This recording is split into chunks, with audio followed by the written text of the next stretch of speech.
I think a lot of people confused by the new Arabic name, El Hajj Malik El Shabazz. I've always had the name on my passport, Malik El Shabazz, only I only used it in the Muslim world. Well, Hajj is a title that is given to any Muslim who makes the pilgrimage to Mecca during the official Hajj season. One thing that I found in all of my travels was that all of the Africans, not only Africans, but the Asians and the Muslims, look upon us as their long-lost brothers.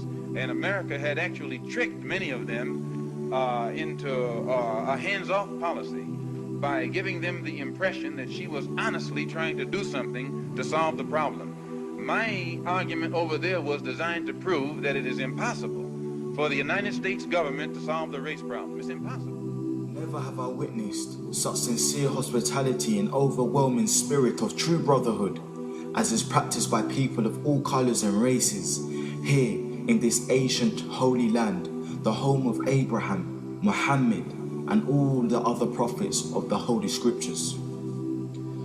For the past week, I've been utterly speechless and spellbound by the graciousness I see displayed all around me by people of all colors.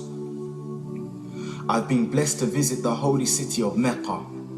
I've made my 7 circuits around the Kaaba, led by a young Mutawaf named Muhammad. I drank water from the well of the Zam Zam. I ran 7 times back and forth between the hills of Mount Al-Safa and Al Marwah. I've prayed in the ancient city of Mina, and I've prayed on Mount Arafat. There were tens of thousands of pilgrims from all over the world. They were of all colors, from blue-eyed blondes to black-skinned Africans. But we were all participating in the same ritual, displaying a spirit of unity and brotherhood that my experiences in America had led me to believe never could exist between the white and non-white. America needs to understand Islam because this is the one religion that erases from its society the race problem.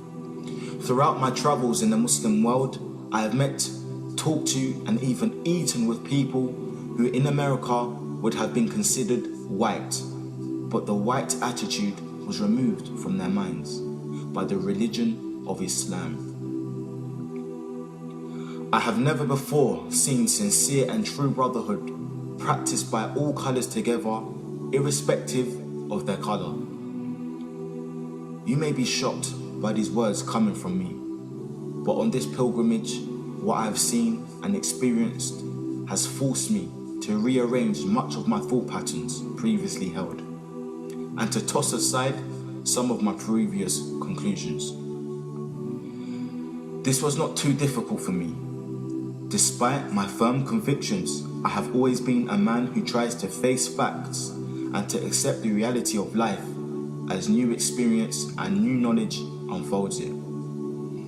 I have always kept an open mind, which is necessary to the flexibility that must go hand in hand with every form of intelligent search for truth.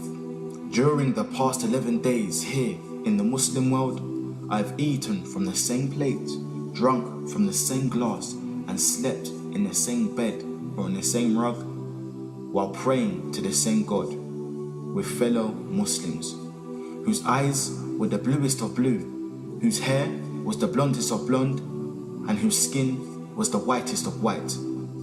And in the words and in the actions and the deeds of the white Muslims, I felt the same sincerity that I felt among the black African Muslims of Nigeria, Sudan and Ghana.